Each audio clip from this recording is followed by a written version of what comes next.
Established since 2002 in the United States of America, the United Ancient Nations is an intergovernmental organization currently made up of 160 plus members of indigenous nations. The UAN and its work are guided by the purposes and principles contained in its founding charter. The UAN is a manifestation of the profound connection amongst indigenous peoples across the world, including African, Andean, American, European, Caribbean, Oceanic, and Asian regions, rooted in shared wisdom, sustainable practices, and deep reverence for the earth. The United Ancient Nations serves as an international cultural and diplomatic... And welcome to the Tritya Vinyasa Krama. We're going to practice 508 asana sequence of Kailasa Nithyananda Yoga. First, let us make sure we have all the components you need for the yoga practice. Have your yoga mat on the ground. Have your Panchapatra and Udani ready. 1 cup with a spoon with some water for the ritualistic cleansing. All the male bodies, please remove your upper cloth and apply the vibhuti on the 16 places over your body, as you can see on our acharyas. All the female bodies, you can apply it on your forehead. Wear the kumkum on your third eye, the Ajna chakra in between the eyebrows, and wear the Rudraksha mala around your neck. You can keep some weights at the side of the mat if you want to intensify the asana practice. And make sure you have 1 energized Shri Yantra on your yoga mat. Gaze at the yantra whenever possible.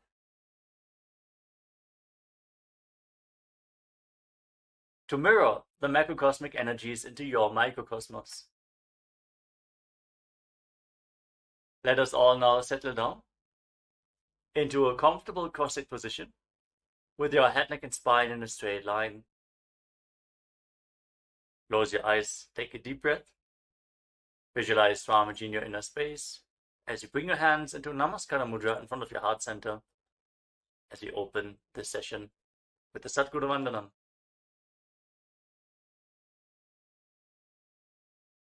Nithyanandam Paramasukhadam Kevalam Jnanamurtim Dvandvatitam Gagana Sadrisham Sattvamasya Laksham Ekam Nityam Vimalamachalam Sarvadhi Sakshi Bhutam Bhavatitam Trigunarahitam Sadgurum Tam Namami.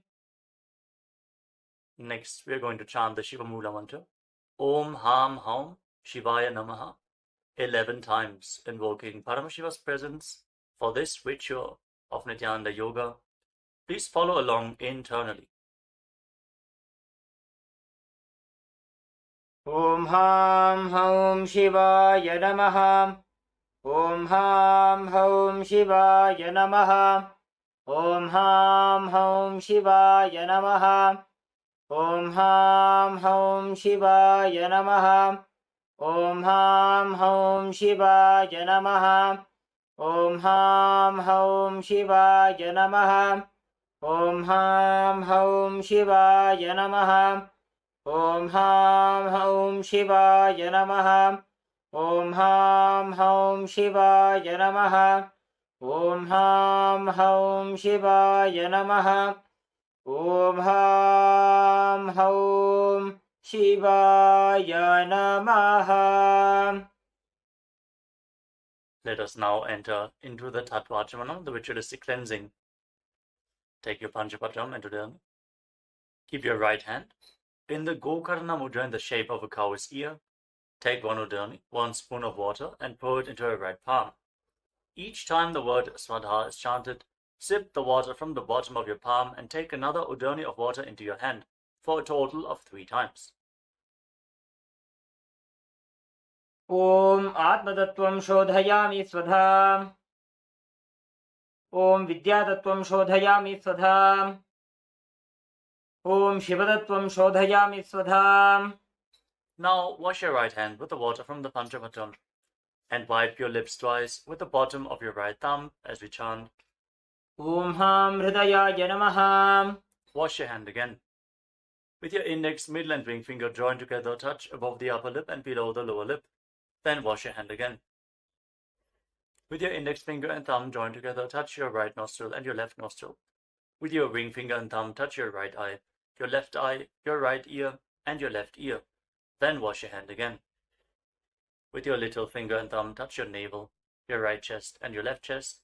And with all the tips of the fingers joined together, touch the crown of your head, the right shoulder, the left shoulder, and your heart center. Wash your hand again. Now place your right hand over the left and place both your hands on the right thigh. Sit straight, close your eyes, and make a conscious resolution. What you want to manifest in today's Nithyananda yoga session. Hold the visualization of what you want to manifest as we chant the Sankalpa mantra. Om Mamopatta Samasta Duritakshayadvara Bhagavat Shri Nithyananda Paramashiva Prityartham Shri Nithyanandeshwari Paramashiva Shakti Sameta Shri Nithyanandeshwara Paramashiva Prityartham Cha Shubhe Shobhane Muhurte Adya Brahmanaha Dvitiya Parardhe Shri Shvetavaraha Kalpe Vaivasvatamanvantare Ashtavimshatitame Nitya Yuge Prathame Pade Jambudvipe Bharatavarse Bharatakhande Meroho Dakshine Parshve Shakabde Asmin Vartabane Vyavaharike Prabhavadinam Shashtyaha Samvatsaranam Madhye Shubhanama Samvatsare Shubhayane Shubharitau Shubhamase Shubhapakshe Shubhaditau Shubhavasarayuktayam Shubhanakshatra Shubhayoga Shubhakarana Evam Gunavisheshana Vishishtayam Asyam Shubhadithau Shri Kailasonnada Dwadashanta Shyamala Pitharudha Shri Meenakshi Sundareshwara Bhinnaswarupam Parashivaputra Ratnakumara Gurumanyatulyavatar Shri Parvati Stanyapana Labdha Divyajnana Vishrutam Sakala Nigama Gamasara Bhuta Dravida Veda Pravaktre Srimad Paramashiva Karuna Samadhigata Mukta Maya Chaturashrayanam Gijamana Chhatra Chamara Shri Jinnakahaladi Samasta Birada Valyalankrita Jnana Vijnana Chakravarti Sarvajana Sangha Sadhyo Nirvana Diksha Vyajapa Varga Varsha Vishranaji Mutam Paramatakala Kesari Shaiva Siddhanta Sthapanacharya Shri Rajadhiraja Pandya Maharaja Guru Kshapana Shakyadi Mahandakara Nivarana Jnana Bhanu Vikshana Narharha Dajochetana Purvaka Srimad Rishabhadvaja Sthapaka Shaiva Samay Kartre Sarvajna Pitharudha Shri Jagat Guru Shri Jnana Sambandha Deshika Swami Vagisha Sundara Manikya Vachaka Swaminam Avatara Bhuta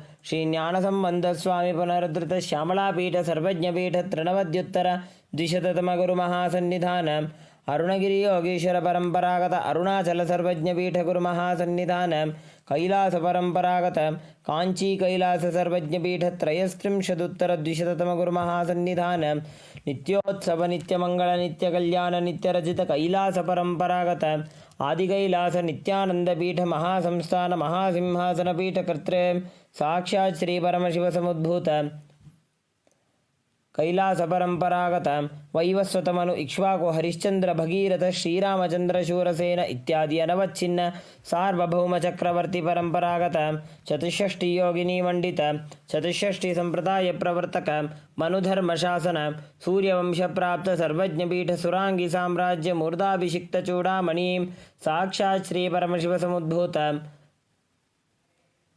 Kapil Mahaguru पुनरुद्धृत Mahanirvani पीठ अष्टोत्तर सहस्र श्री महामंडलेश्वर साक्षात् श्री परमशिव समुद्भूत श्री महागणपति समारंभ अनवच्छिन्न पीठाधीश्वर गुरु परंपरा प्राप्त अटल पीठ अष्टोत्तर सहस्रतम अष्टोत्तर सहस्र श्री अटल पीठाधीश्वर धर्म मुक्ति स्वर्गपुर स्वर्ण पीठ त्रयोविंश गुरु महासन्निधान कैलास परंपरागत आदिपीठ सर्वज्ञ पीठ जगद्गुरु श्री कैलास पुनरुद्धारक श्री कैलास परमाचार्य श्रीमत् परमहंस परिव्राजकाचार्य वर्य सच्चिदानंद प्रणव स्वरूप श्रोत्रिय ब्रह्मनिष्ठ श्रीमज्जगद्गुरु श्रीलश्री भगवत् श्री नित्यानंद परमशिव श्री ज्ञान संबंध देशिक परमाचार्य स्वामिनां प्रीत्यर्थम तेषां पादारविन्दयोः भक्ति सिद्ध्यर्थम गुरुकृपा कटाक्ष सिद्ध्यर्थम क्षेमस्थैर्यवीर्यविजय आयुरारोग्य ऐश्वर्याणाम् अभिवृद्ध्यर्थं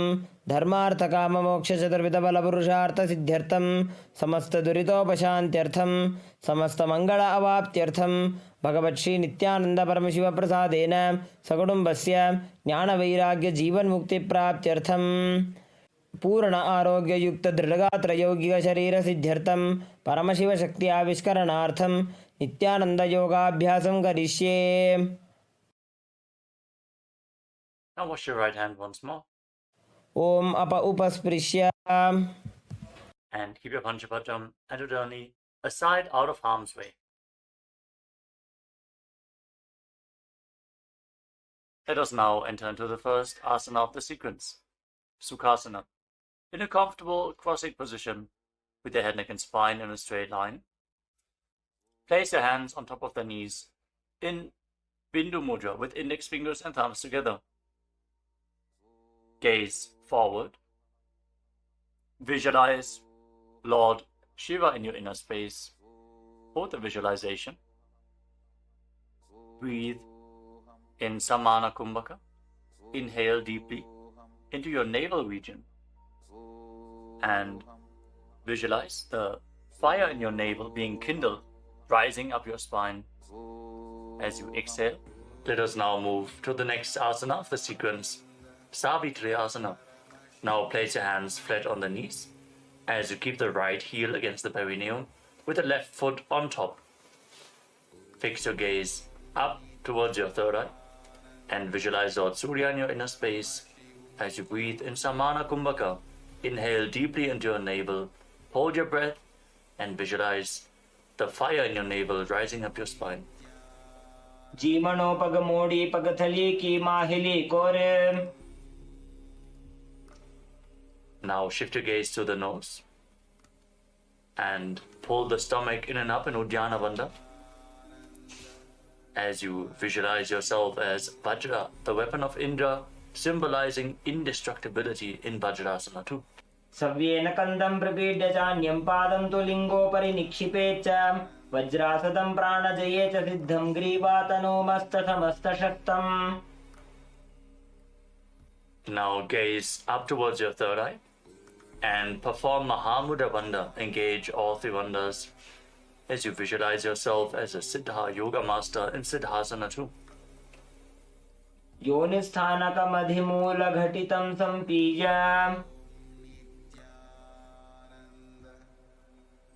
From the same position now, bring the left foot in between the thigh and calf of the right leg and cup your palms on top of the right knee. Fix your gaze at the tip of your nose. Engage all the bandhas and visualize Lord Brahma in your inner space in Brahmasana too. पद्मं ब्रह्मंस्तथा सैद्धं स्वस्तिकं वज्रमासनं बद्धकोणं भद्रपृष्ठं मूलबन्धं तथैव च. Now keep your hands relaxed on the knees and sit in a relaxed way as you intensely listen for a sound in your right ear, visualizing Swamiji, the Supreme Pontiff of Hinduism, liberating your soul in Muktasana too. मुक्तासने स्थितो योगी मुद्रां सन्धाय शाम्भवे शृणुयात् दक्षिणे कर्णे नादमन्तस्तमेकधिः. Now shift your gaze up towards your third eye and rotate your hands into Bindu Mudra. Visualize the great sage Valmiki, poet and author of Ramayana, in Valmikasana too. देसी करीडावा पग की पगथली JD बारिला फणा दिशिमोडी. Now place your hands flat on your knees and raise the left shoulder to the height of your head. Like a god, visualize yourself with more than one head in Dvishirasana. स्कन्दशिरः पर्यन्तं नीत्वा स्थातव्यं द्विशीर्षं भवति. Lower the left shoulder and now raise the right shoulder. Again, visualize yourself with more than one head. स्कन्धशिरः पर्यन्तं नीत्वा स्थातव्यं द्विशीर्षं भवति. Now raise your hands up, place them on top of your head, fingers interlocked. Fix your gaze at the tip of the nose, pull your stomach in and up, and visualize yourself as an alligator in Kumbhirasana. नितम्बे हस्तयुगलं भूमौ सङ्कोचितः पतेत् कुम्भीरासनमावक्षे वायूनां धारणाय च. Place your hands back down on the knees.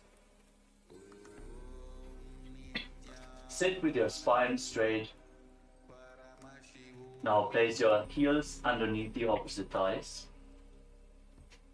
Sit with your spine straight.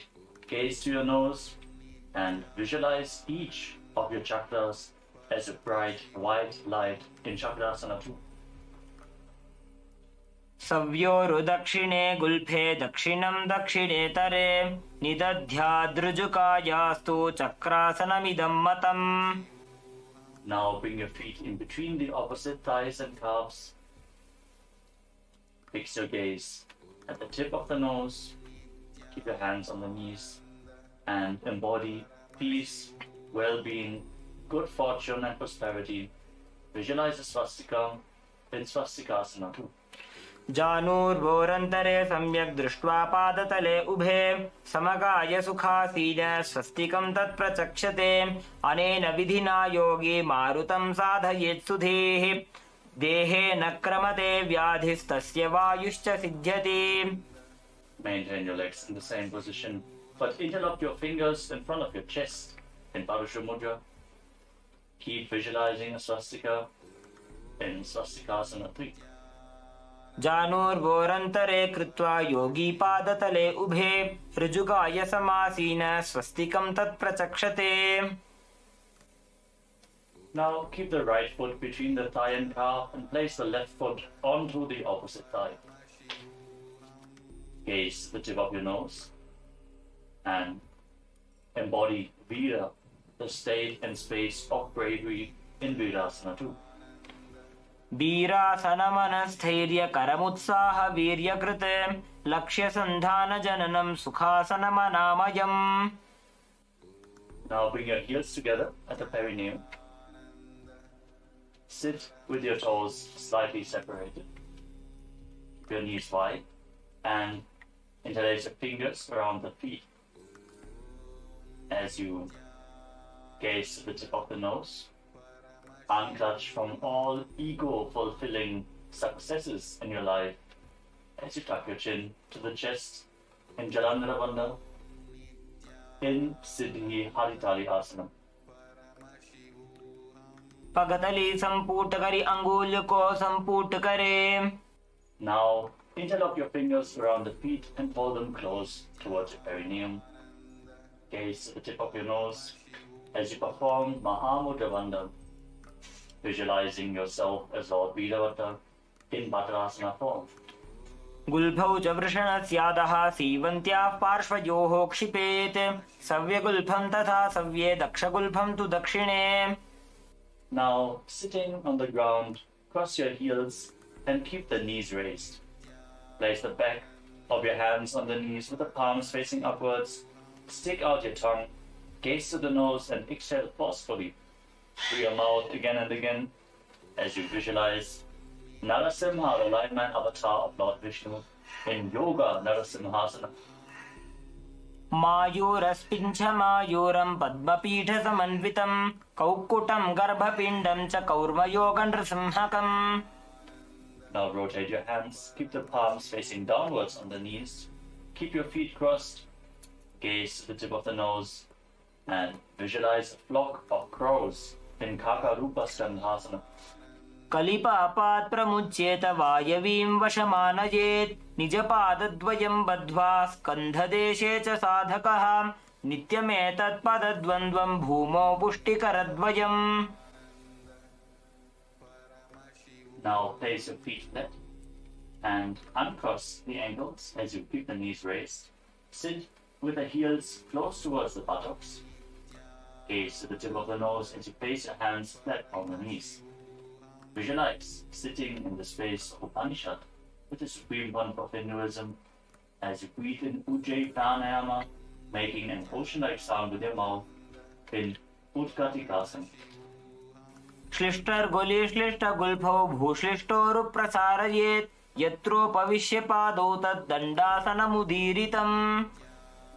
Now extend your legs in front with the ankles and the toes together. Rest your hands on your thighs. Gaze to the tip of the nose and visualize yourself as Paramashiva's Yoga Danda in Dandasana 2. श्लिष्टर्गुलिश्लिष्टगुल्फौ भूश्लिष्टोरुप्रसारयेत् यत्रोपविश्य पादौ तद्दण्डासनमुदीरितम्. Now, keeping your legs extended forward, lean forward and down, hold on to the big toes, and bring your forehead to the knees. Gaze to the tip of the nose. As you perform Uddiyana Bandha, pull your stomach in and up. Visualize a tank of water in Tataka Mudrasana. सभागशीर्ष सर्वांग महामुद्रा च ताटकीं बद्धकोणस्बद्ध पद्मं दण्डं पश्चिमतानकम्. As you sit with your legs extended straight, keep the hands next to your body on the ground. Press your hands into the mat and lift your entire body off the ground and move your body from side to side.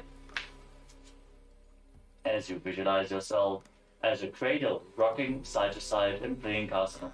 प्रेङ्खवत् स्थित्वा पादाग्रे मस्तके परिनीत्वा.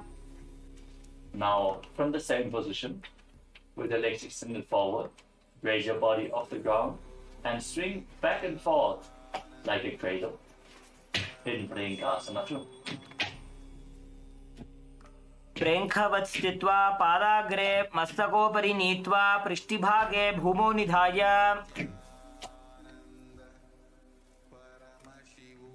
Now sit with your feet flat, your knees bent, and wrap your arms around the knees as you gaze up towards your third eye.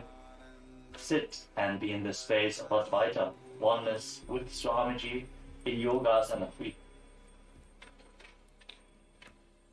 पृष्ठे भेदान्वितं पादं तस्य हस्तेन बन्धयेत् अथ योगासनं वक्ष्ये यत्कृत्वा योगिरात् भवेत्.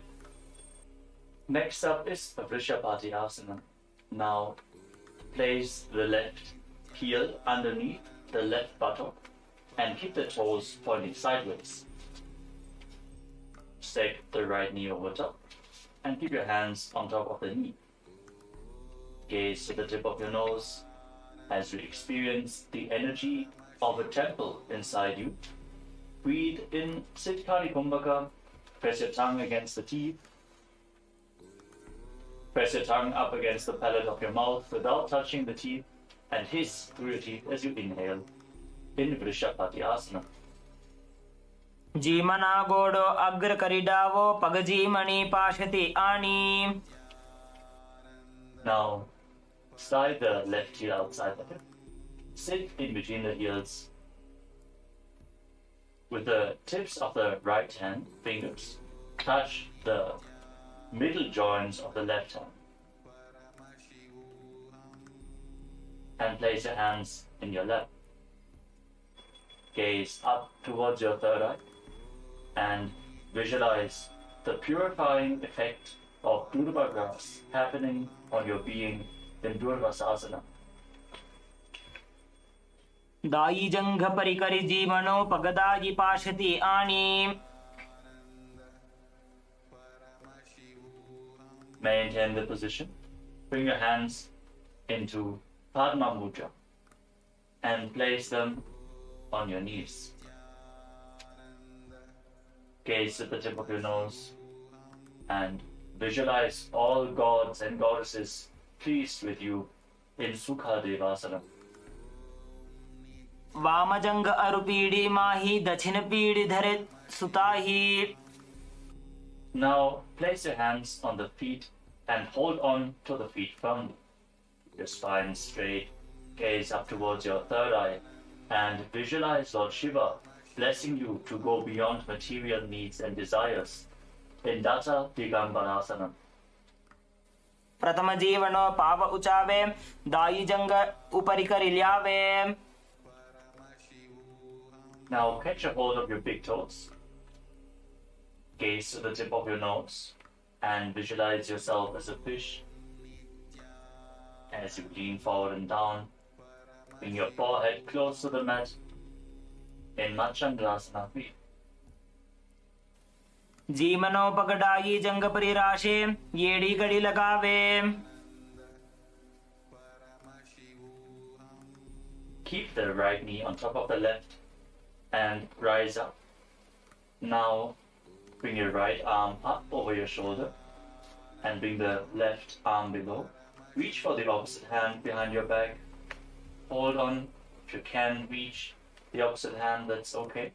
Just reach as far as possible. Gaze to the tip of the nose and visualize the face of a cow in your inner space in Gomukhasana 2 as you gaze to your nose. उत्तान कूर्मपीठं च सिंहस्गारुडमेव च वातायनं गोमुखं च भारद्वाजं त्रिविक्रमम्. Now bring the right heel below the right buttock and stick the left knee over top. Keep the toes of the right foot pointing to the side as you place your hands on the knees.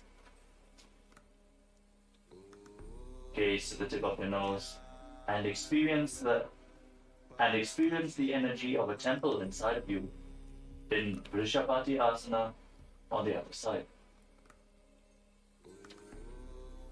जीमना गोड़ो अग्र करिडावो पगजी मणि पाशति आनी. Now slide the right heel outside the hip. Sit in between the heels. And now touch the middle joints of your right hand fingers with the fingertips of the left hand. Place your hands in your lap and gaze to your nose as you visualize the purifying effects of Durva grass happening on your being in Durvasasana on the other side. दाई जंग परिकरि जीमनो पगदाई पाशति आनी. Now bring your thumbs and little fingers together and open up your palms resembling a lotus flower. Place your hands on the top knee. Gaze the tip of the nose and visualize that all gods and goddesses are pleased with you in Sukadevasana. वाम जंग अरुपीडी माही दक्षिण PD धरे सुताही. Now hold on to your feet firmly. Gaze up towards your third eye and visualize Lord Shiva blessing you to go beyond material needs and desires in Datta Digambarasana on the other side. प्रथम जीवनो पाव उचावे दाई जंग उपरि करिल्यावे. Now hold on to the big toes as you gaze to your nose and lean forward and down, visualizing yourself as a fish. Don't forget to breathe in Siddhkari Kumbhaka in Machandasana 3. जीमनो पगड़ाई जंग परिराशे येड़ी गड़ी लगावे. Now rise up with the left knee on top. Raise the left arm over top of the shoulder and bring the right arm behind your back. Hold on to opposite hands behind your back if you can as you visualize the face of a cow in your inner space in Gomukhasana 2. उत्तान कूर्मपीठं च सिंहस्गारुडमेव च वातायनं गोमुखं च भारद्वाजं त्रिविक्रमम्.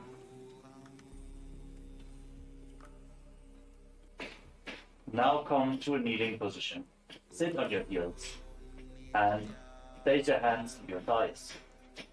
Gaze to the tip of the nose. Embody Vira, the state and space of bravery, as you exhale deeply and hold your breath again and again in Vechaka Kumbhaka in Nidasana. बने पग गोठन थी वालिने तेना भनुगुदानि नीचे. Now place your left foot flat on the ground in front of you, with the heel touching your perineum. Place your hands on the respective knees and gaze up towards your third eye. Embody Vida, the state and space of bravery, and Dakshinapada Tirasana. बने पग गोठ नथी वाड़ीने तेना फनुगुदानी नीचे. Now move your right knee to the side and keep the foot in front, with the heel close to the perineum. Wrap your arms around the raised knee, holding on to opposite forearms. Gaze to the tip of your nose and visualize and control the outgoing breath as you keep breathing in Richa Kumbhaka in Dakshina Shvasa Gamanasana. जमणो पगनो ढीचन जमने हाथनी काखली मा राखी. Now raise the right knee and sit back down onto the left heel. Keep the right heel against the perineum, hands on the knees, gaze to your third eye, embody Vida, the state and space of bravery, in Vamapada Tirasana. बने पग गोठा नथी वाड़ीने तेना फनुगुदानी नीचे. Now bring the left knee outwards, the left foot in front, with the heel against the perineum. And wrap your arms around the right knee, holding on to opposite forearms. Gaze to your nose and visualize and control the outgoing breath in Vama Shvasa Gamanasana. जमणो पगनो ढीचन जमने हाथनी काखली मा राखी.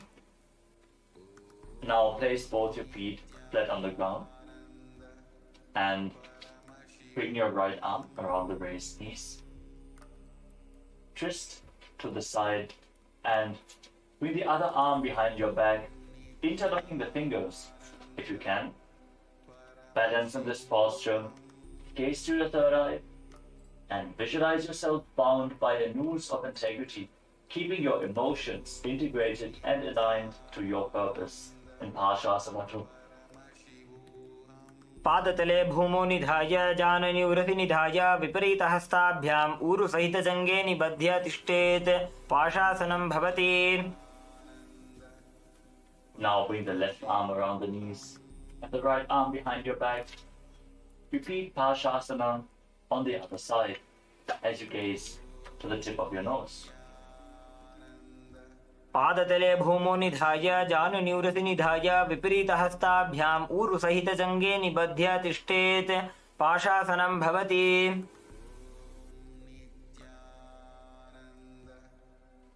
Now cross your legs behind and sit your perineum onto the raised heel. Place your hands on the knees, gaze to the tip of the nose, visualize and embody the space and state of a lion as you breathe calmly through your nose in Simha Rupakasana. सीवनीं गुल्फदेशेभ्यो निपीड्य व्युत्क्रमेण तो प्रसार्य जानुनोर्हस्तावासनं सिंहरूपकम्. Now cross your legs even further and sit in between the heels. As you keep your hands on the knees, gaze to the nose and visualize sitting in the space of Upanishad with the Supreme Pontiff of Hinduism in Guptasana. जानोर्वोरन्तरे पादौ कृत्वा पादौ च गोपयेत् पादोपरि च संस्थाप्य गुदं गुप्तासनं विदुः. Now stand on your knees, keep the feet crossed behind, and bring your fingers in between the thighs and calves, with the thumbs outside. Gaze up towards your third eye, and visualize and rid yourself of all pain and suffering in Viyogasana. गोड़ा वामो उबो होई गोड़ा आड़ा राखे दोई दक्षि पाद के पानी रहावे फणो वाम गोड़ा ढील्यावे. Now stand on the knees and cross your hands in front, holding onto opposite elbows. And quickly raise your heels to the buttocks again and again. as you visualize yourself as a deer in Harinasana. उड्डानं कृत्वा पार्श्वनिभ्यां नितम्बं हरिणासनं भवति.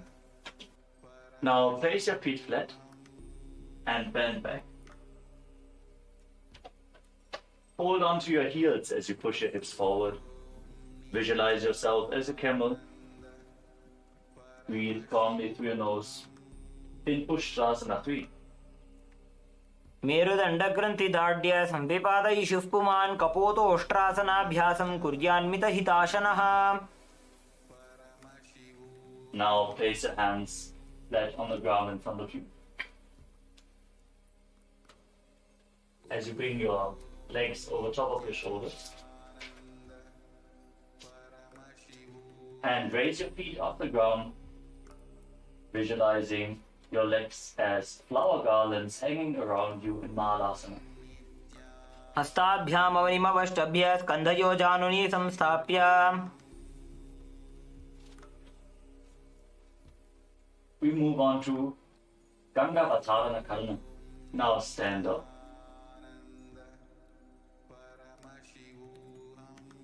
From a standing position, keep your toes pointing outwards. Raise your heels and keep your knees bent. Lean forward and place your hands on the ground in Tripataka Mudra with all fingers together except for the ring finger which is bent.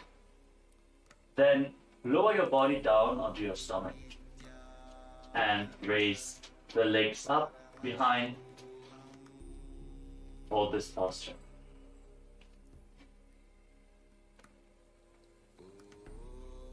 Now come to a kneeling position.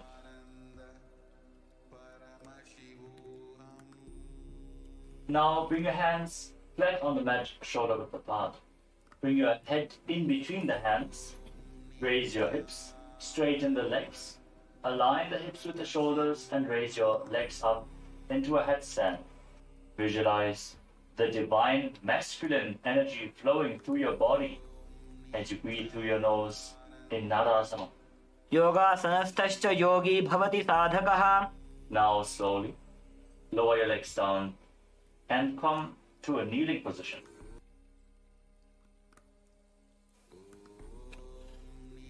अधो मुण्डासनं वक्ष्ये सर्वेषां प्राणिनां सुखम्.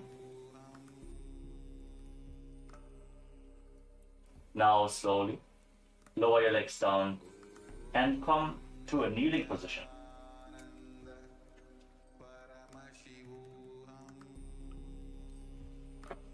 Keep your heels under the buttocks and interlock your fingers in Parusha Mudra. Place them on the ground to the right side of your body and bring your head forward and down. Visualize your body being softly purified in Midaki Pavasana 2. आसन को गुणगुलमय by जाई. Now bring your hands to the other side of the body. Place them down on the ground. Lower your head down as you repeat Midaki Pavasana 2. आसन को गुणगुलमय by जाई.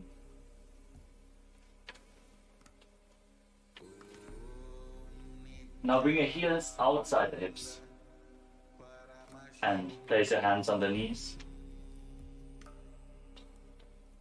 Gaze to the tip of your nose as you visualize and embody the state and space of bravery, Vida.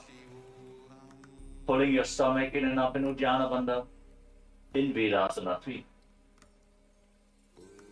दंड पद्म भरद्वाज वीरवज्र समानितो आसनानि सदा कुर्यात् सुदीर्घैरे च पूरकैः.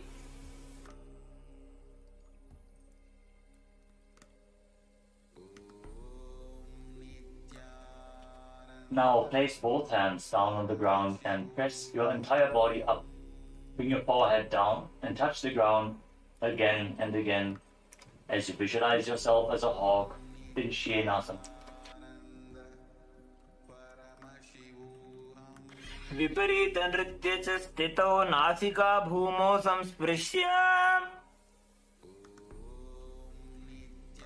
Now place your forearms on the ground, elbows shoulder width apart, and keep your palms flat as you raise your hips and lift your legs up over top of your body.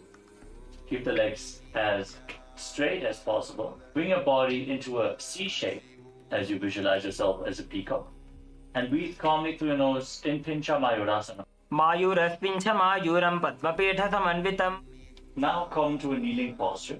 Tuck your toes with the heels raised and sit down on the heels. Place your hands. Make a fist with your hands and place them on your thighs as you gaze to the tip of the nose and visualize yourself milking a cow in Godohikasana. Pashnibhyam tu bhuvastyage tatsyad godohikasanam. Now slowly stand up. Raise your arms up above your head with the hands separated. Raise your chin. Gaze up towards your third eye and visualize yourself as a camel in Ushtrasana form. Padangulyabhyam bhumim dhritva bahu urdhi kritya tishtet ushtrasanam bhavati.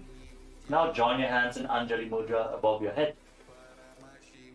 Gaze up towards the sky as you visualize yourself as a mountain standing stable for thousands of years in Tadasana. Mahamudra kono tadasana vibhedakan vinottanam sada kuryad antarvatni patipriya. Now again, separate your palms, face them up towards the sky as you visualize yourself as a palmyra tree in Tadasana. Behat ucha karine panja pahola rakhine.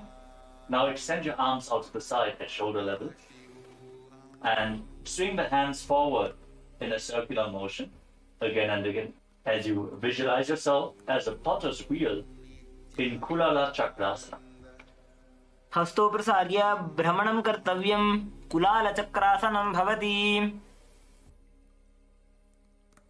Now rise up onto the tips of your toes. Keep your spine straight. Cross your hands in front of your chest and hold on to opposite arms. Gaze to the tip of your nose and visualize yourself as a caged bird being released in Panchasana.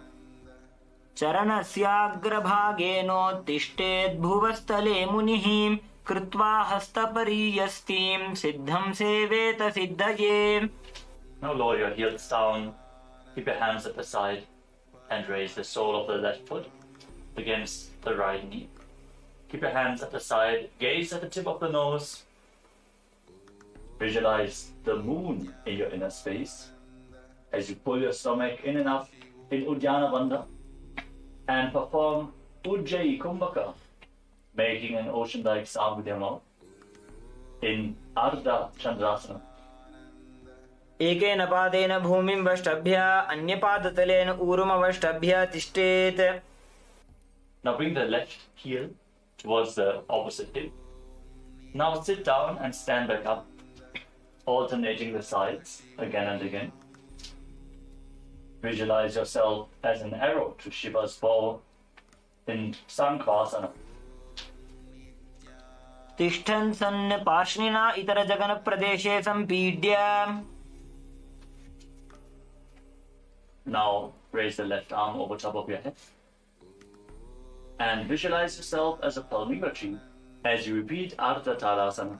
बेहात ऊंचा करीने पंजपहोला राखिने उभा रहे बूते. Now lower your arm down and step the left foot forward with the front knee bent at a 90-degree angle.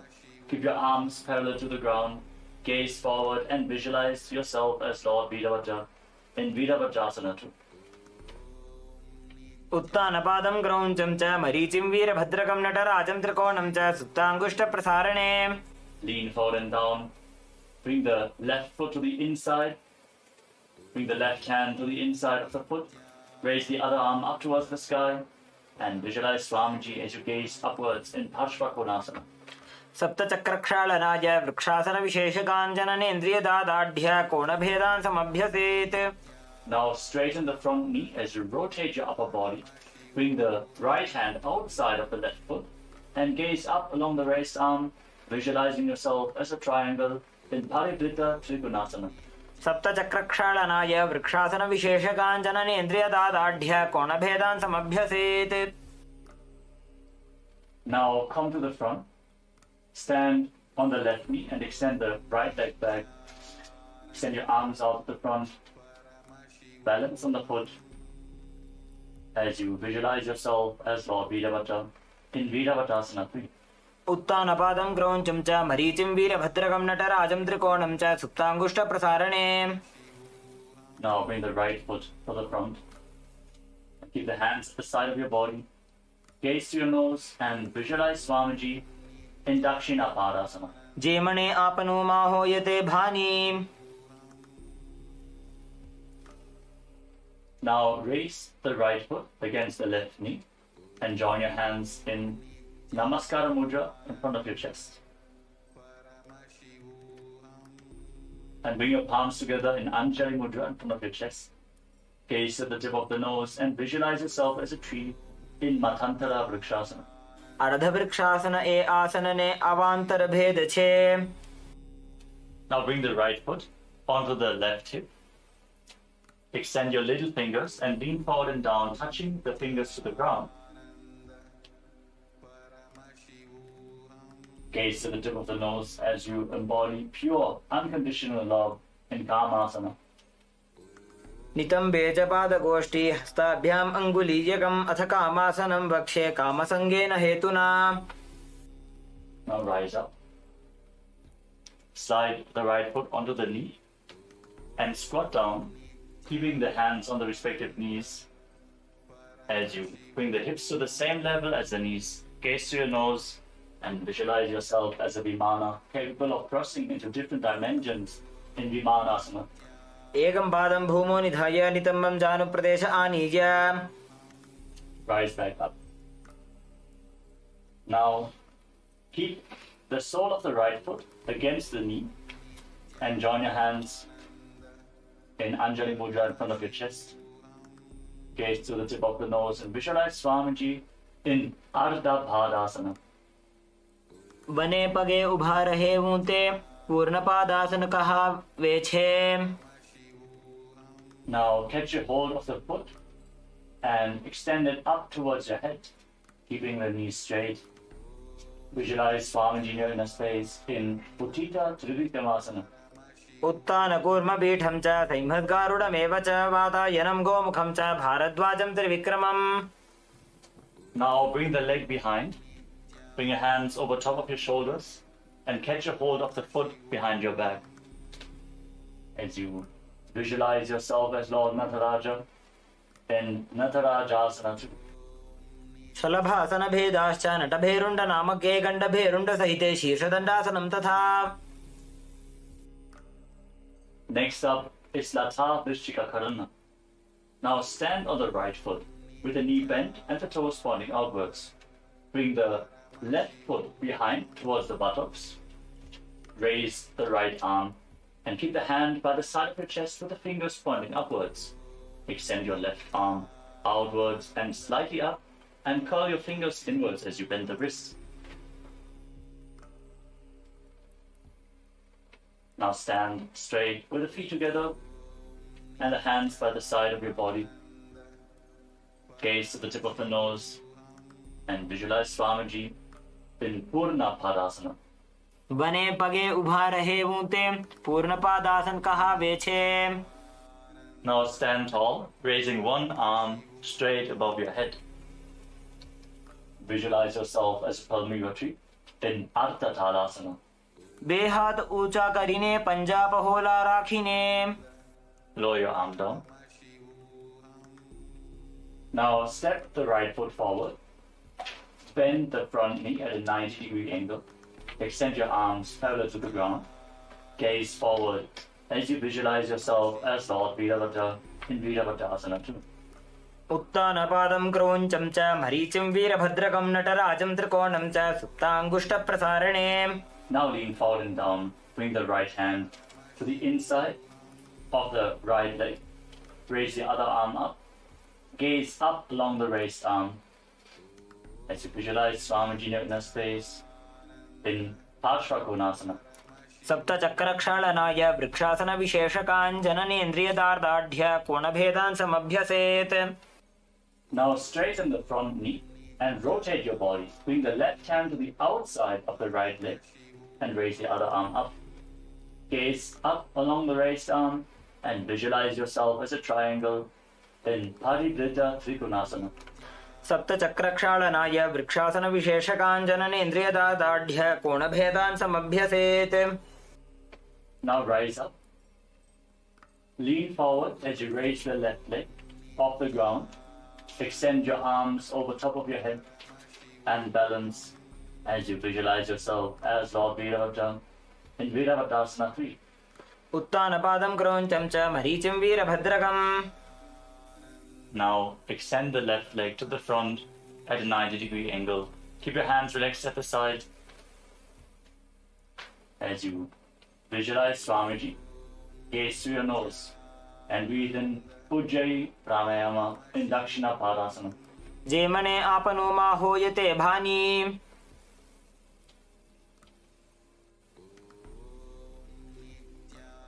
Now lift the right foot towards the left knee. Join your hands in Anjali Mudra in front of your chest. Gaze at the tip of your nose and visualize yourself as a tree in Matantara Vrikshasana. अर्धवृक्षासन ए आसनने अवान्तर भेद छे. Now lift the right foot onto the left hip.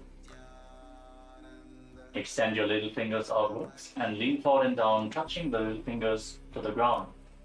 Gaze to your nose as you embody pure, unconditional love in Kamasana. नितंबे च पादगोष्ठी हस्ताभ्याम् अङ्गुलीयकम् अथ कामासनं वक्ष्ये कामसंगेन हेतुना. Now slide the foot onto the knee. Place your hands on the respective knees and squat down.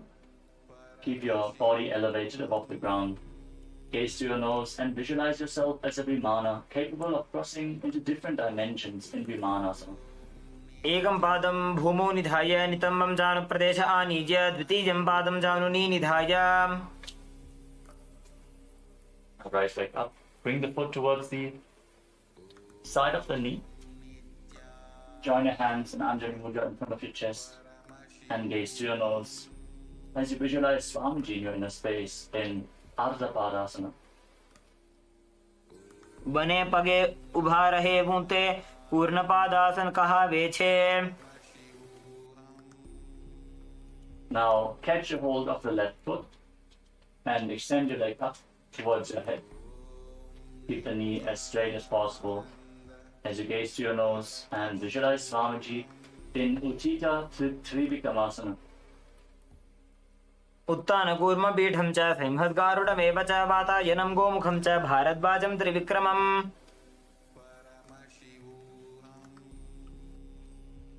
Now raise your foot up behind yourself. Now raise your foot up behind your back.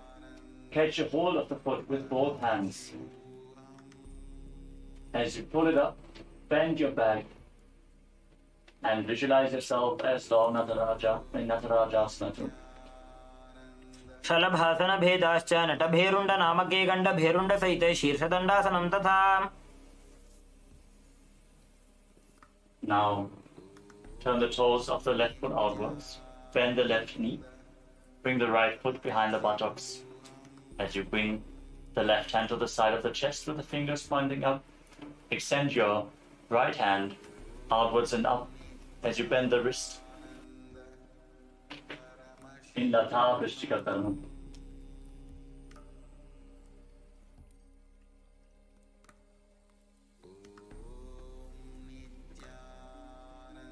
Now stand on the tips of your toes, cup your hands around the genital region, gaze to the tip of the nose and visualize yourself going beyond all sin in Kalpinasana as you perform Rechaka Kumbhaka. Exhale deeply and hold your breath.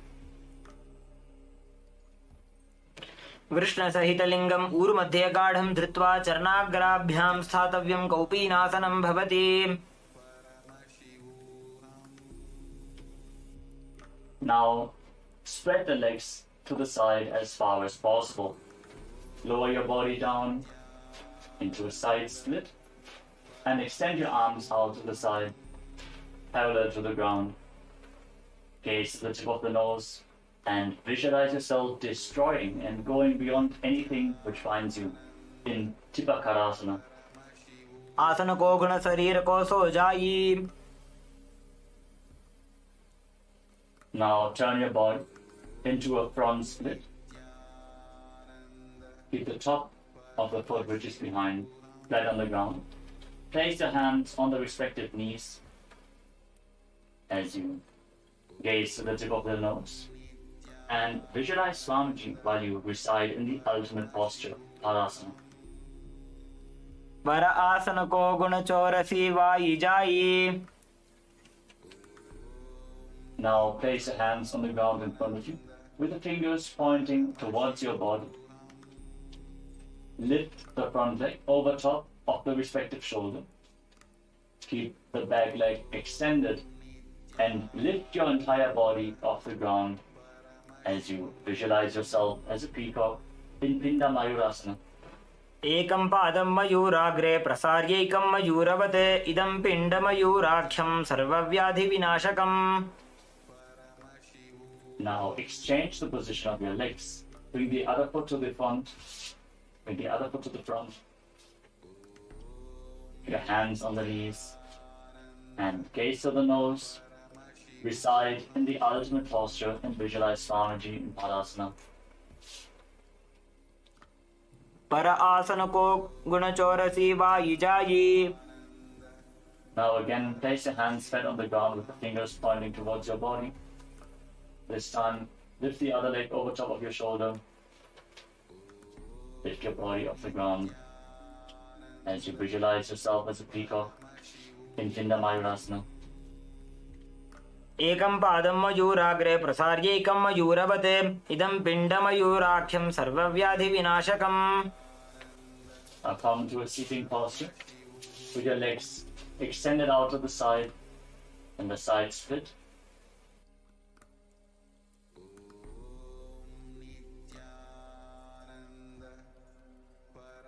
Now bring your legs to the side and stretch the legs out as far as possible.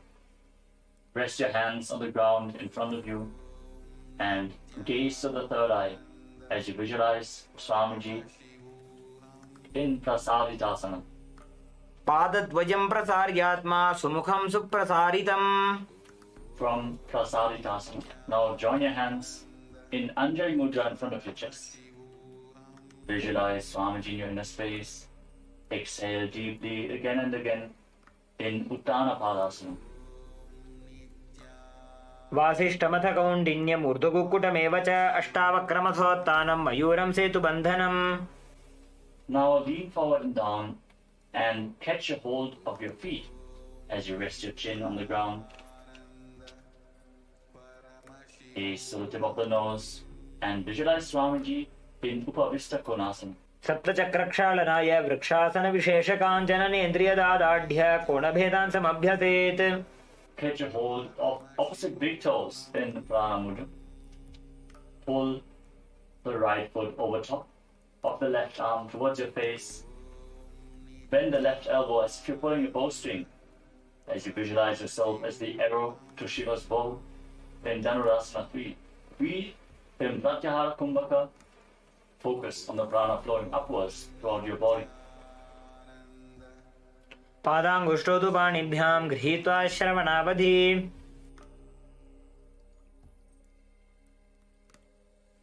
Now bring the right foot onto the left thigh and place your palms over top of each other. Gaze to the tip of the nose and visualize and embody Veera, the state and space of bravery in Virasana 3. द्विगुणं पतितं पादं वामं दक्षिणथोत्थितं कृत्वान्योन्यतलस्थं तु वीरपट्टमथोच्यते. द्विगुणं पतितं पादं वामं दक्षिणथोत्थितं कृत्वान्योन्यतलस्थं तु वीरपट्टमथोच्यते. Now lift the right leg behind your neck with the left leg extended forward. Join your hands in Anjali Mudra in front of your chest. And gaze up towards your third eye as you visualize Swamiji in Ekapadasana 2. एकपादमतो कण्ठे उत्थाप्यैकं च दण्डवत् करौ सम्पुटितौ कृत्वा एकपादं तदुच्यते. Hold this posture. Now bend the left leg. Keep the left heel against your perineum. Keep gazing upwards towards your third eye. Visualizing Swamiji in Dakshinapara Shirshasana. बेसिने बामे पगमाथा उपर लावीदाकाना. Now place the hands on the ground in front of you with the fingers pointing towards your body. Lean forwards onto your elbows and extend the left leg back. Balance on your arms as you visualize yourself as a peacock in Ekapada Mayurasana. कण्ठे पादं प्रसार्यैकमेकपादं मयूरके. Now bring the left leg to the front and roll back. Lay down on your back as you hold onto the right foot with both hands. Gaze to the tip of the nose and visualize Swamiji in Supta Trivikramasana. उत्तानकूर्मपीठं च सिंहद्गारुडमेव च वातायनं गोमुखं च भारद्वाजं त्रिविक्रमम्. Keep the leg behind your neck. Extend your hands below your body with the palms facing down. Lay on your arms as you gaze to the tip of the nose and visualize yourself as a tiger in Vyagrasana. व्याघ्रासनमथो भक्षे क्रोधकालविनाशनम् एकपादं शीर्षमध्ये मेरुदण्डोपरि स्थितम्. Now rise up. Extend your legs out to the front. Again, catch a hold of opposite big toes. As you repeat Dhanurasana 3 on the other side, bring the left leg over top of your shoulder and pull the left foot towards your face. Now bring the left leg over top of your shoulder and pull the foot towards your face as if you're pulling a bowstring, visualizing yourself as an arrow to Shiva's bow in Dhanurasana. पादाङ्गुष्ठौ तु पाणिभ्यां गृहीत्वा श्रवणावधि. Now place the left foot onto the right thigh. Place your palms over top of each other. Rest them in your lap as you gaze to the nose and embody Vira, the state and space of bravery in Virasana. द्विगुणं पतितं पादं वामदक्षिणतोत्थितं कृत्वान्योन्यतलस्थं तु वीरपट्टमथोच्यते. Now lift the left foot behind your neck as you join your hands in Anjali Mudra in front of your chest. Gaze up towards your third eye and visualize Swamiji in Ekapadasana. एकं पादमथो कण्ठे उत्थाप्यैकं च दण्डवत् करौ सम्पुटितौ कृत्वा एकपादं तदुच्यते. Now bend the right foot.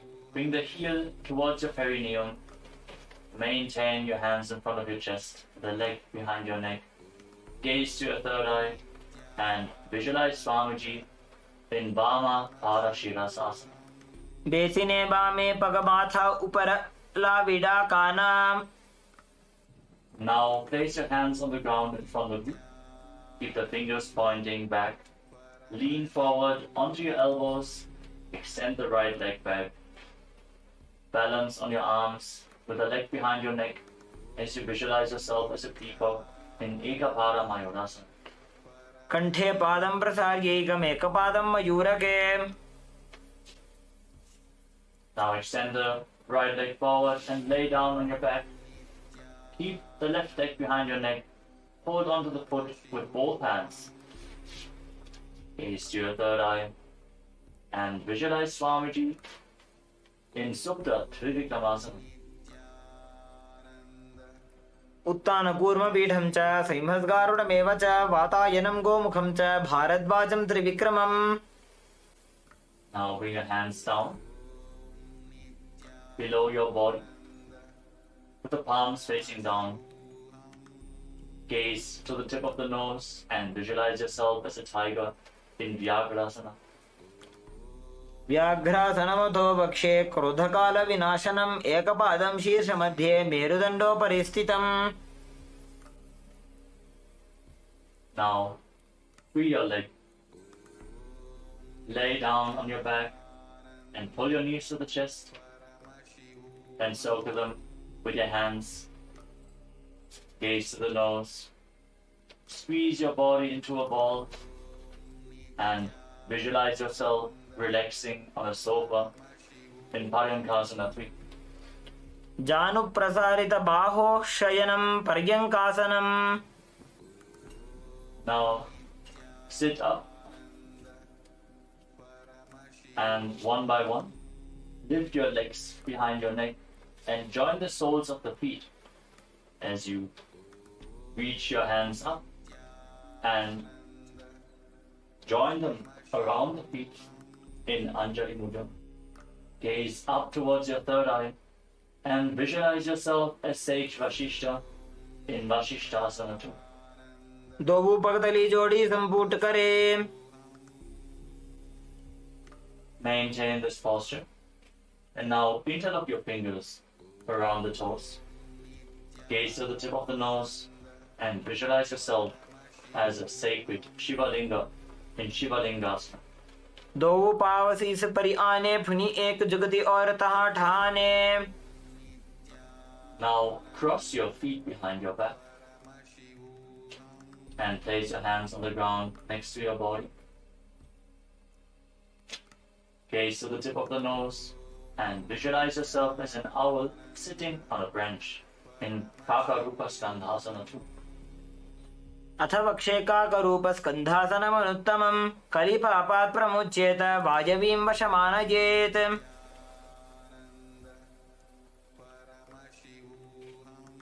Now shift your gaze up towards your third eye and visualize yourself as a bird in a forest in Aranya Chatakasana.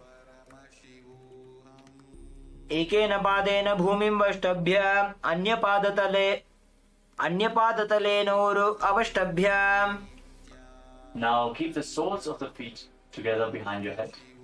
Place your right hand on the left shoulder and extend the left arm up towards the sky. Gaze towards the tip of the nose and visualize yourself painting your reality and it manifesting into existence in Chitrakasana. प्रथम भगदली संपुट करे. पुनः जुगति ऐसे विस्तारे. Now place the left hand on the right shoulder and extend the right arm up. Gaze to the nose and visualize yourself painting your reality into existence in Chitrakasana.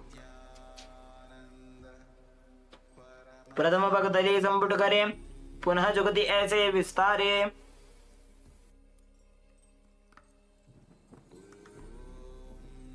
Now sit and lift both legs behind your head.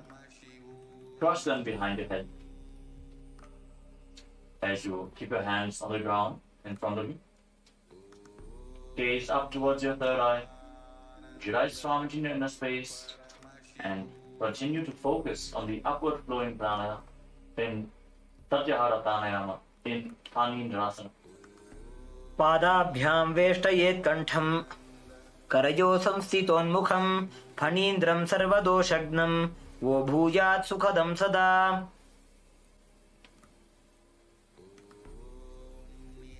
With your feet crossed behind your head, gaze to your third eye and visualize yourself bound by a noose of integrity, keeping your emotions integrated and aligned to your purpose in Pashini Mudrasana. काण्ठपृष्ठे क्षिपेत् पादौ.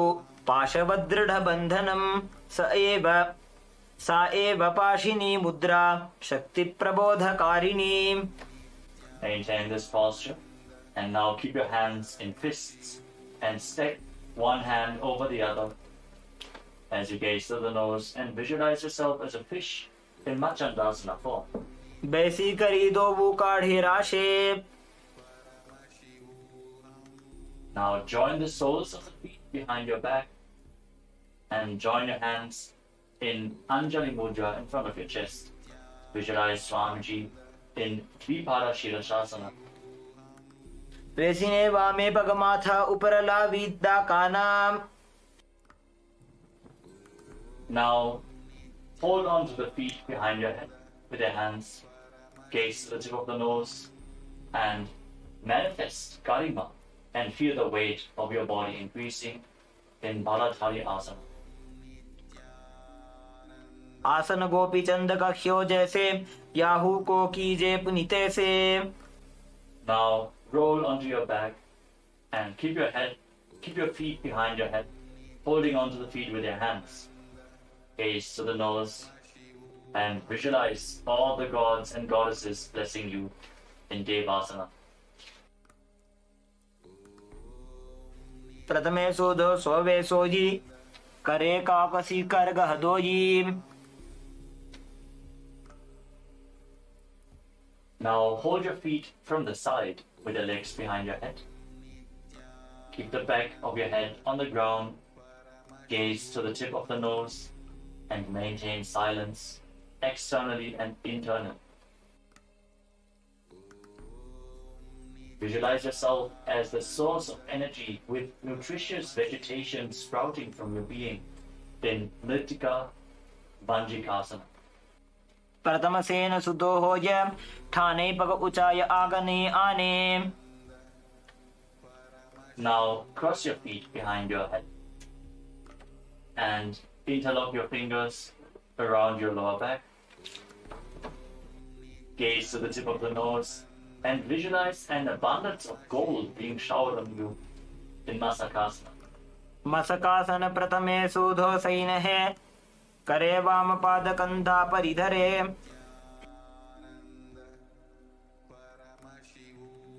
Hold on to the big toes in Prana Mudra as you extend your legs up straight. Keep your back flat and visualize each of your chakras as a bright white light as you breathe calmly through your nose in Sahaja Kumbhaka. In Chakrasana, breathe. देहातानी आंगल्योठी बेपगाना अंगली पकड़िने. Now, place your feet flat on the ground. Keep your knees raised. And place your hands at the side of your body.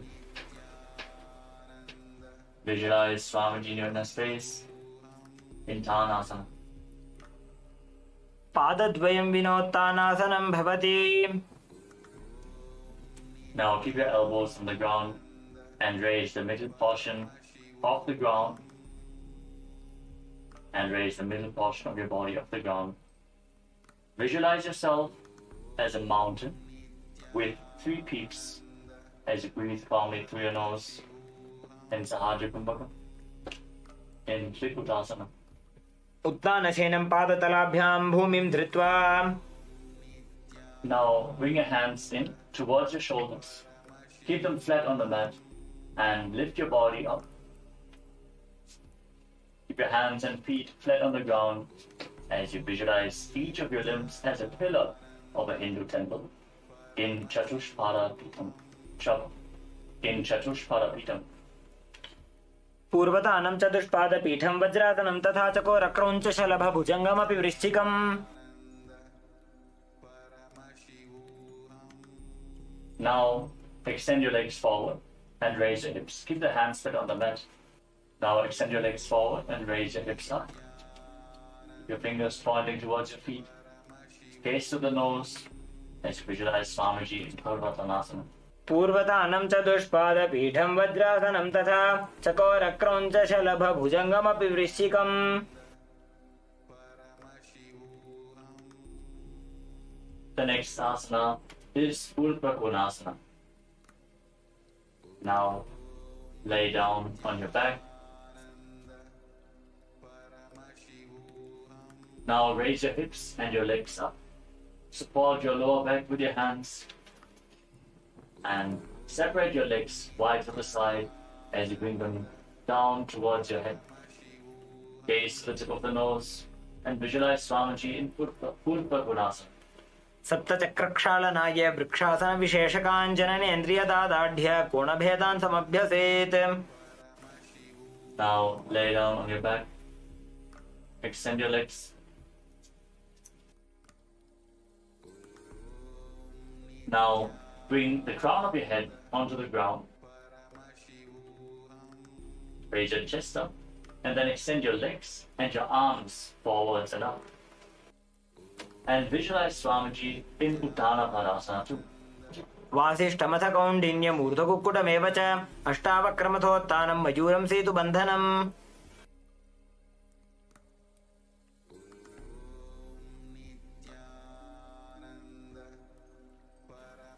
Now place your head on the ground and raise your hips up high.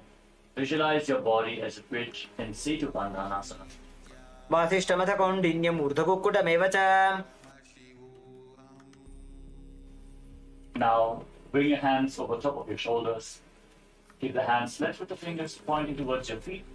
Step your feet flat, raise your hips up high, and walk your hands towards the feet. As you visualize each of your chakras as a bright light in Chakrasana form.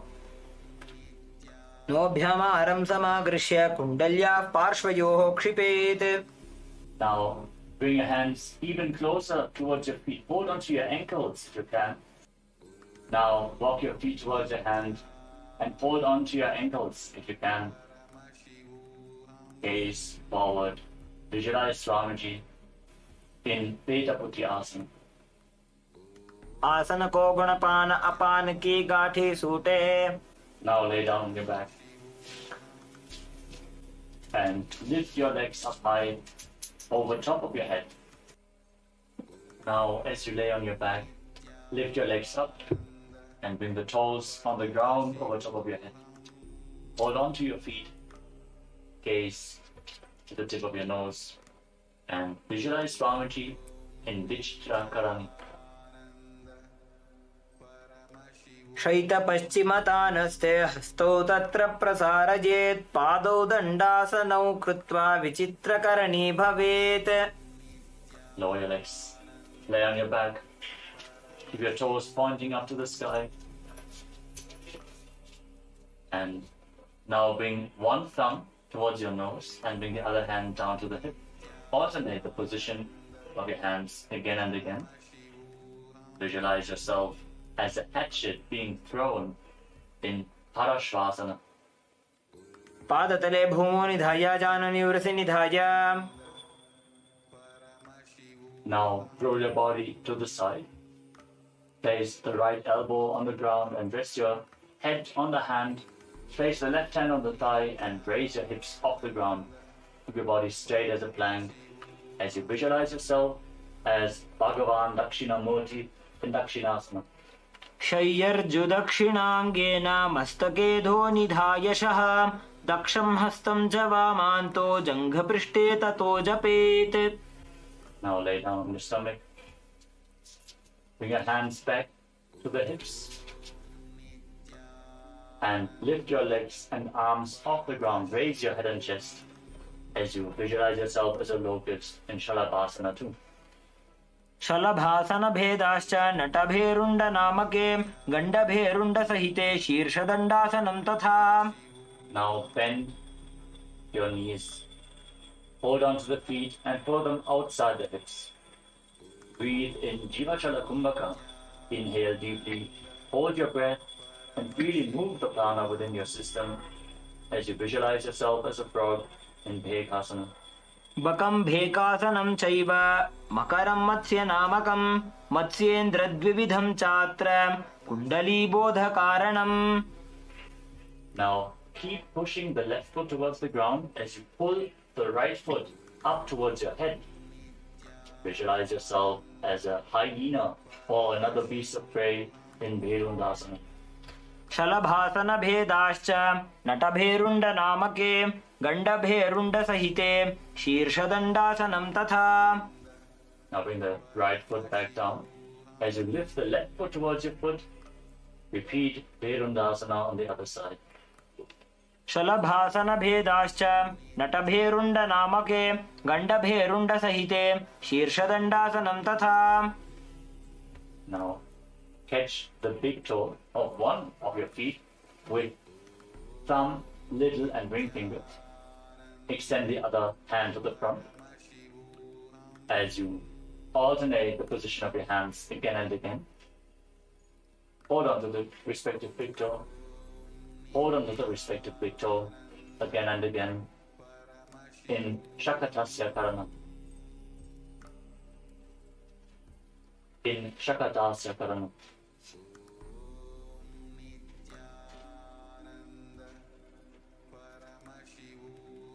Now place your elbows on the ground in front of you.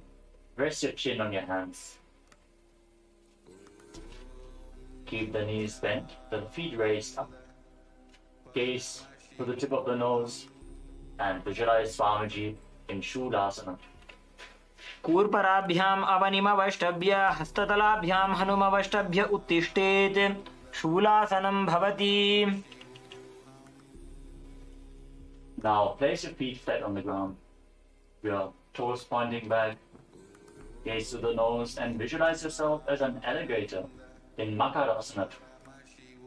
उदासूने बाणे हाथ माथाने बाणे भानी. Now place your hands flat on the ground next to your shoulders and raise your hips up. Bring the legs over top of your body and try to touch your feet to the back of your head. Gaze to the tip of the nose and visualize yourself as the leader of a hyena pack or another beast of prey in Ganda Bhirundasana. शलभासन भेदाश्च नटभेरुण्ड नामके गण्डभेरुण्ड सहिते शीर्षदण्डासनं तथा. Now place your arms flat on the ground. Again, lift your hips up. Bend your knees and bring the feet to the back of your head. Gaze to your nose and visualize yourself as the pack leader of a hyena pack in Ganda Bhirundasana too. शलभासन भेदाश्च नटभेरुण्ड नामके गण्डभेरुण्ड सहिते शीर्षदण्डासनं तथा. Now bring your feet to the ground in front of your face. Keep visualizing yourself as a hyena pack leader in Ganda Bhirundasana 3. शलभासन भेदाश्च नटभेरुण्ड नामके गण्डभेरुण्ड सहिते शीर्षदण्डासनं तथा. Now raise your feet up, straighten the leg, point the toes at a 45-degree angle, and visualize yourself as a locust in Viparita Shalabhasana 2. शलभासन भेदाश्च नटभेरुण्ड नामके गण्डभेरुण्ड सहिते शीर्षदण्डासनं तथा. Now bring your legs flat on the ground. Keep your hands at the side of your shoulders. Now, as you lay on your stomach, with the hands by the shoulders, tuck your toes and just ever so slightly lift your body off the ground. Keep it completely straight as you visualize yourself as sturdy as a wooden stick or staff in Chaturanga Dandasana. विपरीतं मण्डलं च द्विधैव विदितं हिनः दण्डासनं द्विधा प्रोक्तं विपरीतोपवेशने. Now come to a kneeling posture. Sit on top of your heels and lean forward and down. Hold on to your head with both hands. The elbows at the side of the knees.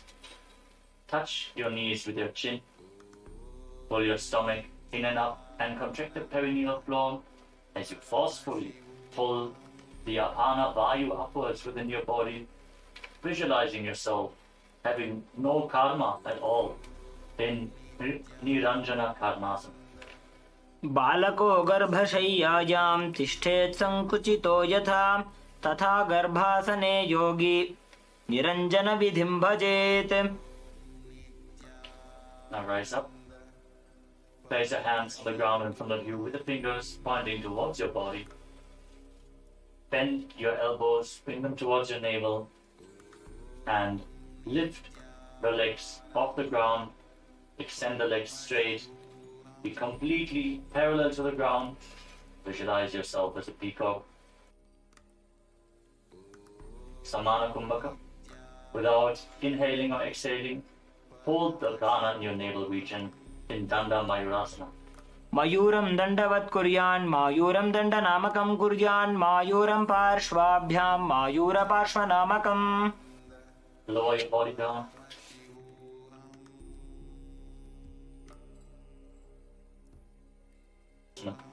मयूरासनवत् संस्थाप्य एकेन हस्तेन एकस्य हस्तस्य मणिबन्धं धारयेत् पाङ्गमयूरं भवति Settle down. Now, place the left hand on the ground. Hold the left wrist with the right hand. And again, extend your legs back.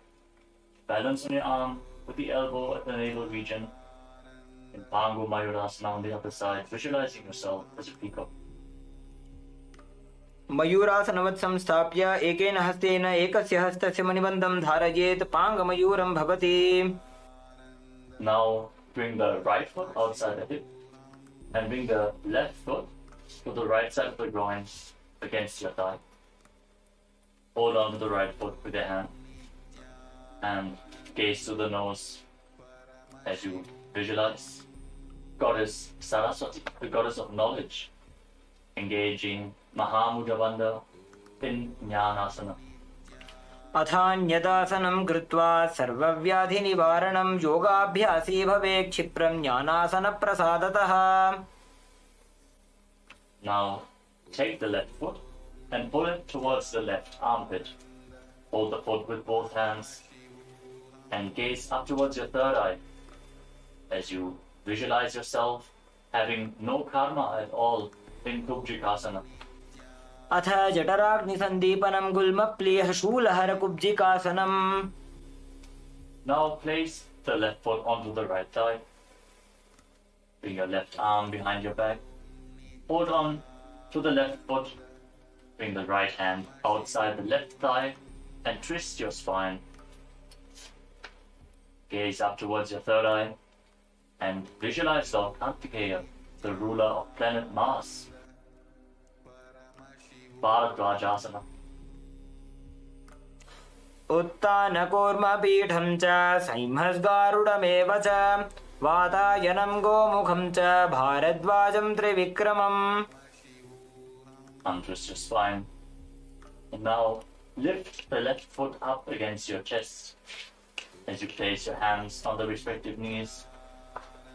Fix your gaze at the tip of your nose and embody Vida, the state and space of bravery in Virasana 5. एकं पादमथैकस्मिन् विन्यसेदूरु संस्थितम् इतरस्मिंस्तथा पश्चात् वीरासनमितीरितम् Keep the sole of your left foot against your chest. Interlock your fingers in Paramashivoham and raise them up above your head as you visualize yourself as an alpha wolf, leader of a wolf pack. Gaze to your nose and Bhairasana 2. मूलद्वार्टिकबैसिकधरे वामपादगुद औन्धौ करे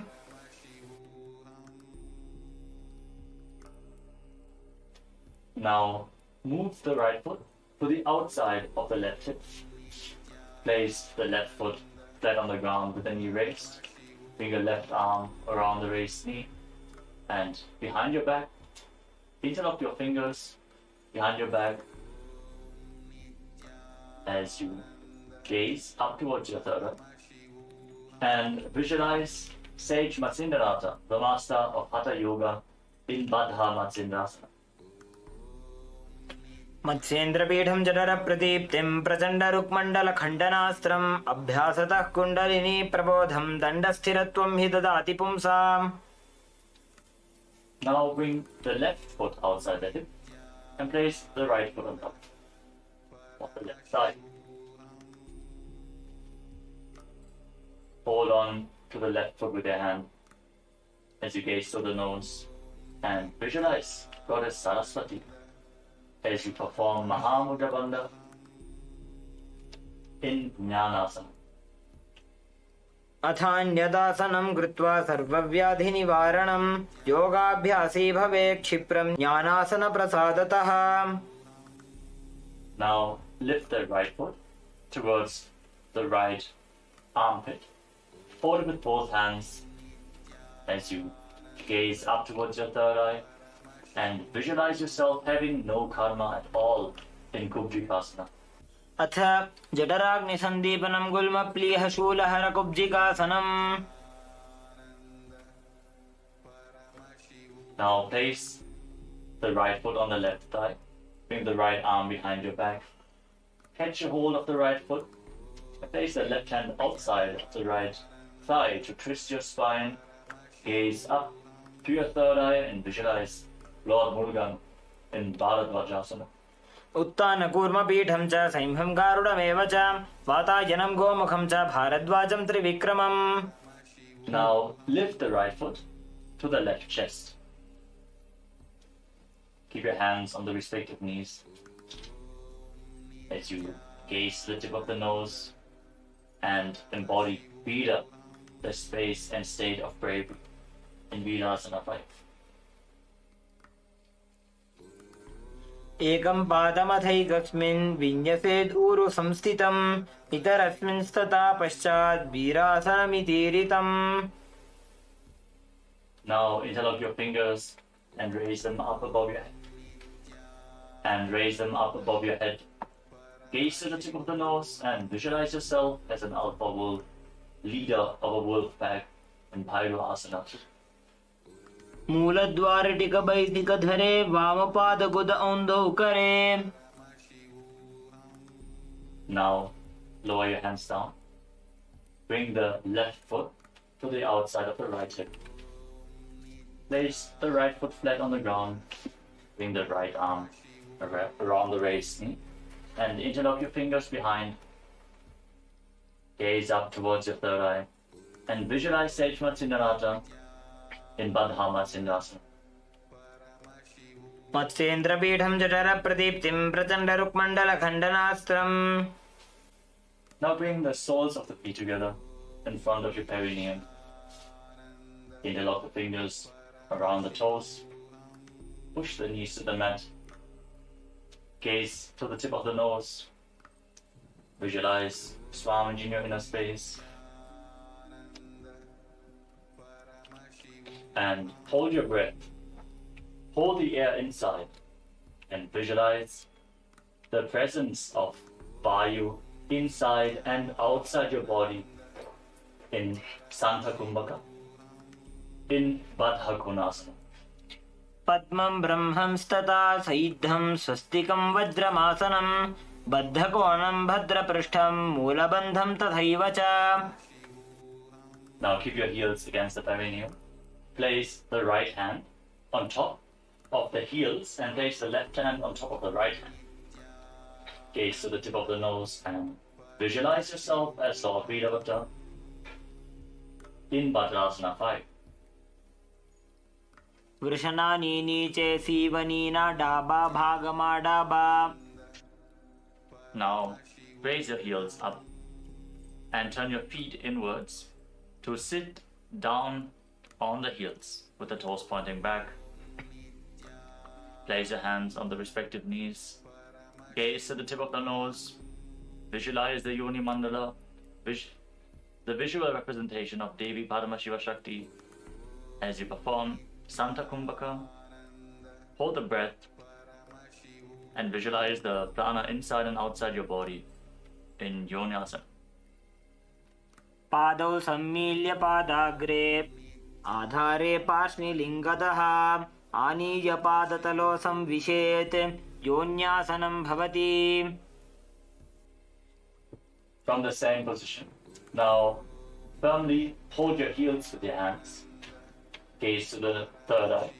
Engage all the bandhas and visualize Sage Gorakhnath, the founder of the Natya Yoga Hindu Sampradaya,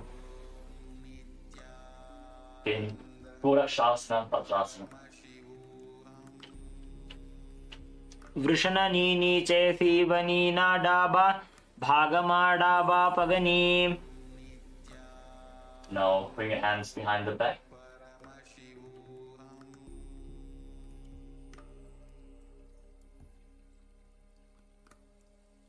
And interlock your fingers around the feet as you gaze up towards your third eye and visualize Swamiji, the Supreme Pontiff of Hinduism, burning up all your patterns with his love in Kama Dahanasana. भद्रासनं सुखं स्थाप्य विपरीते तु द्वे पदे अनेन यदि कुर्या चैतत्कामदहनं भवेत्. Now, again, bring your feet to the front, the heels together at your groin. Now turn your feet upwards and bring them towards your navel. Bring your hands towards your neck. Hold on to your shoulders as you visualize Swamiji in Supta Baddha Konasana. महामुद्राबद्ध कोनो ताड़ासन विभेदकान् विनोत्तानं सदा कुर्यादन्तर्वत्नीपति प्रिया. Keep pressing your feet against your stomach. Gaze up towards your third eye and visualize yourself as a frog in Bhekasana too. ध्यायेद्धिचित्पदं भ्रान्तमासनस्थसुखाय च यदि सर्वाङ्गमुत्तोल्य गगने खेचरासनम्.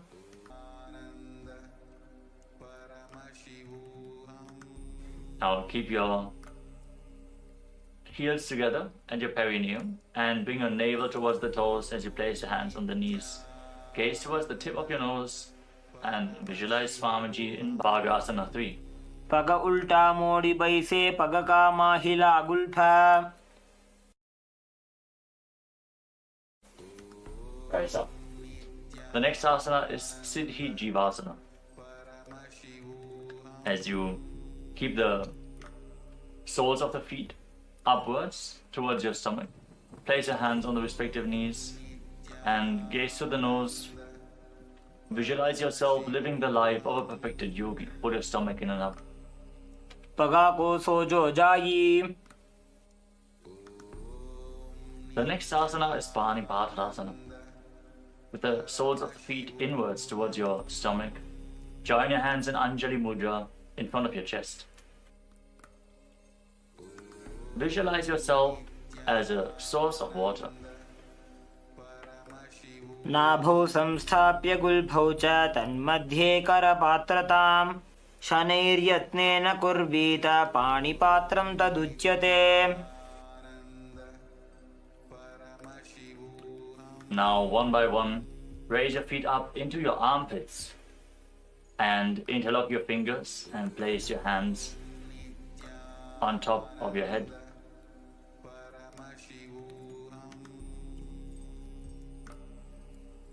Gaze to the tip of the nose and visualize yourself as one of the Saptarishis in Saptarishi Asana. दोवो पग की पगथली तिनकी लैकज सोजा. Relax. Now bring your feet in so the heels are touching your navel. Push the knees together and bring the outside of your thighs down on the ground. Visualize yourself as a pearl born from the womb of. As you visualize yourself as a pearl born from the womb of an oyster in Suktyasana. पार्श्विनाभौ संस्थाप्य जङ्घाबहिः प्रदेशेन सम्मीलयेत् श्रुक्यासनं भवति. Now slide your knees apart so you can keep your feet on top of opposite thighs in Padmasana. Place your hands down on the mat in front of your body. Lean forward. Press your hips down in the ground. Lift your head up. Stick your tongue out. Gaze to your third eye. And sit and be in the space of Advaita, oneness with Swamiji in Sthitarasana. जवनो पगने फने डाबा पगनी आगनी चे. Now place your hands flat on your knees. Gaze up towards your third eye. Pull your stomach in and up in Uddiyana Bandha and visualize yourself formed from a lotus flower in Ambujasana as you keep your mouth in the shape of the beak of a crow and inhale through your mouth in Ambujasana. अपानमुत्थापय शनैः स्वशक्तितः प्राणं समाकृष्य. Now maintain your legs in Padmasana posture. Cross your arms in front of your body and place your hands flat on the respective knees. Pull your stomach in and up and contract the perineal floor to intensely raise the Apana Vayu upwards and hold your breath. Gaze up towards your third eye and visualize yourself born from a lotus flower in Kamalasana. तत्र कौलासनं कृत्वा अथवा कमलासनं महाविद्या महामन्त्रं जप्त्वा लिङ्गमवाप्नुयात्. Now with your legs in Padmasana, extend your arms out in front and lean forward and down. Place your forehead on the ground, gaze to your nose and visualize Swamiji in Uttamangasana. स्थित्वैतदासने मन्त्रे अधशीर्षः करोति चेत् उत्तमाङ्गासनं ज्ञेयं योगीनाम् अतिदुर्लभम्. Now rise up, sit with your legs in Padmasana, bring your hands together and interlace them on top of your head, forming an arc with your arms. Now turn your head to the right, gaze towards your armpits and visualize yourself being blessed by Lord Shiva, experiencing supreme bliss as you pull your stomach in and up in Uddiyana Bandha in Padmasana 5. उपविश्यासने सम्यक् बाहू कृत्वार्धकुञ्चितो कक्षव्योम्नि मनः कुर्वन् शममायाति तल्लयात्. Now bring your right hand in front of your third eye and place the left hand against the back of your neck. Gaze up towards your third eye as you visualize a river of Shakti, conscious energy flowing into you through the Sahasrara chakra in Kulyasana. अथ कुल्यासनं वक्ष्ये यत्कृत्वा कौलिको भवेत् एकहस्तं मस्तकस्थो दशीर्षभिन्नगेकरम्.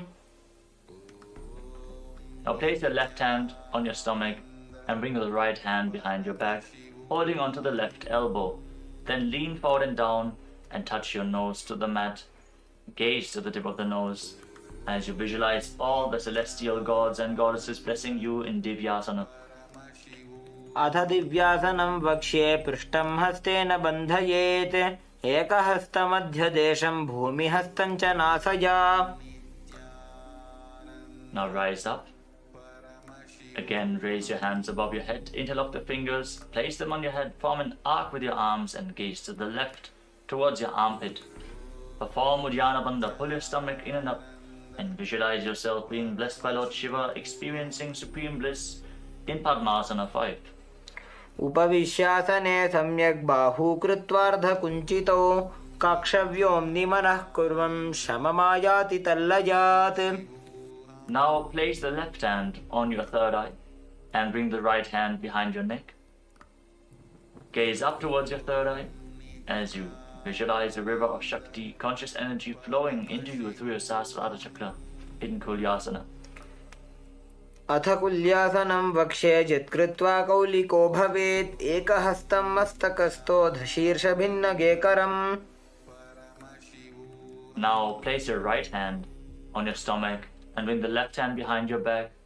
Hold on to the right elbow with your left hand. Lean forward and down and touch your nose to the mat as you gaze to your nose and visualize all the celestial gods and goddesses blessing you in Divyasana.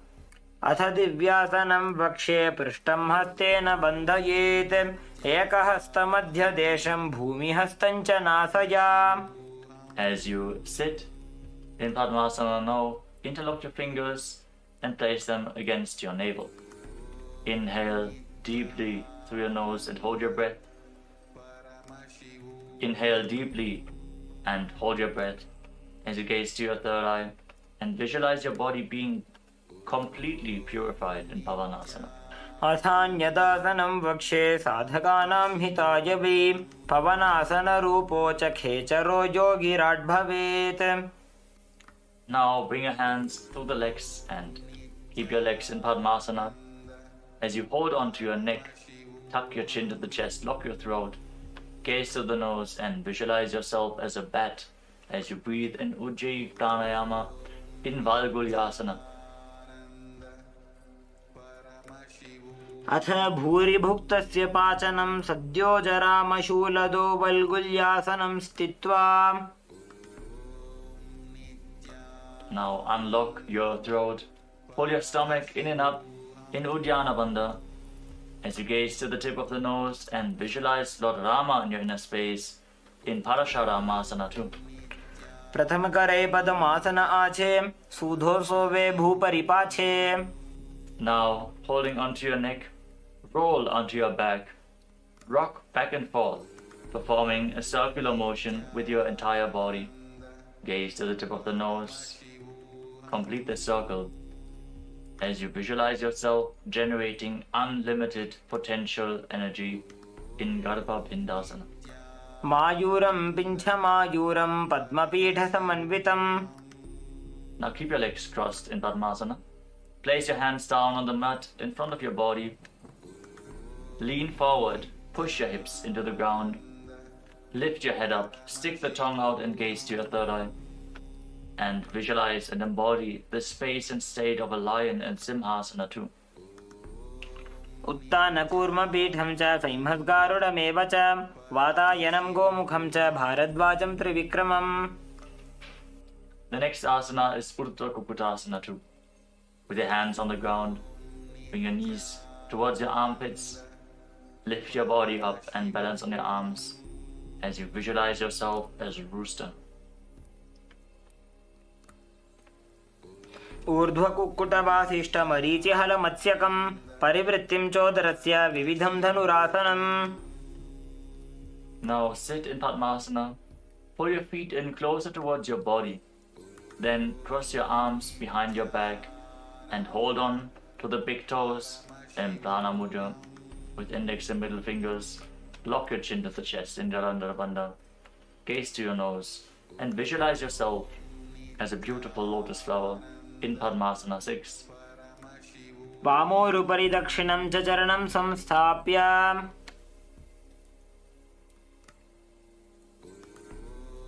Now raise your head and pull your stomach in and up as you keep holding on to the feet behind your back.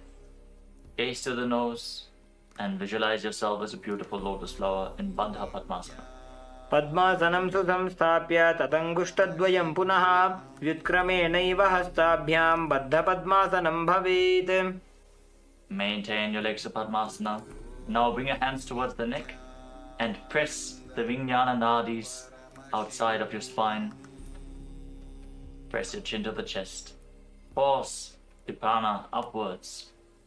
Gaze to the tip of the nose and visualize yourself as Paramashiva and renounce the society of man in Padmasana 7.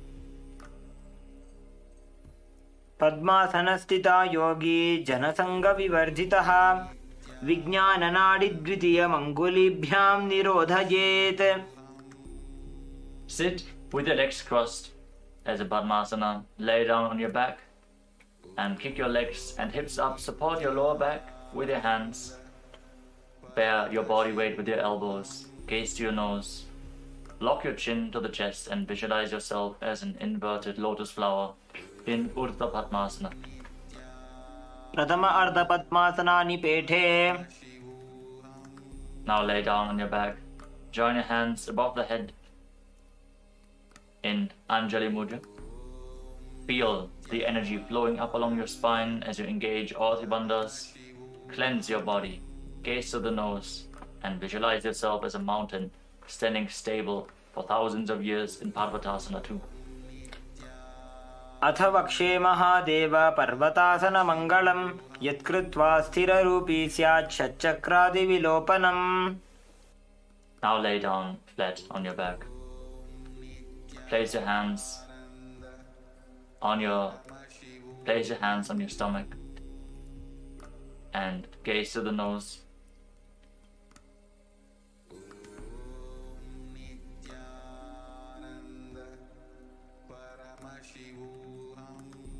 As you forcefully pull the Kundalini Shakti up along your spine in Shakti Charan Mudra.